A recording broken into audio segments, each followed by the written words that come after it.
Saint-Laurent.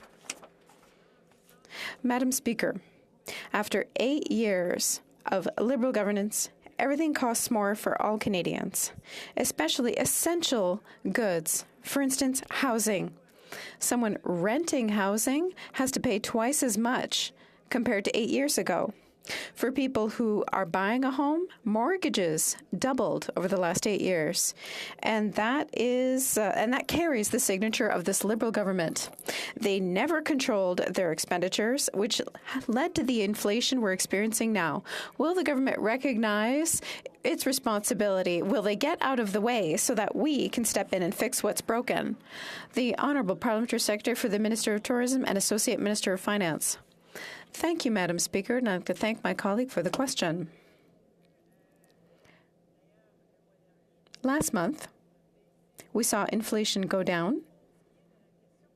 As for the issue of rent that Canadians are paying,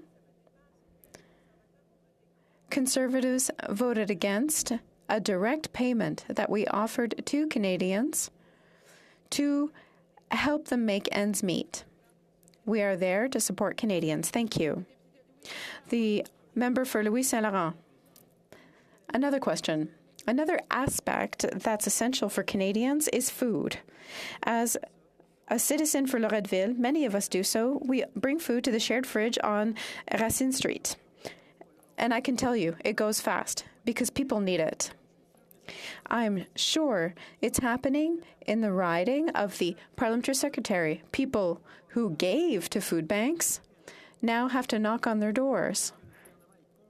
Is the government aware of the problems that inflation is causing, that its government caused by refusing to curb any of its expenditures for 8 years? The Honourable Parliamentary Secretary.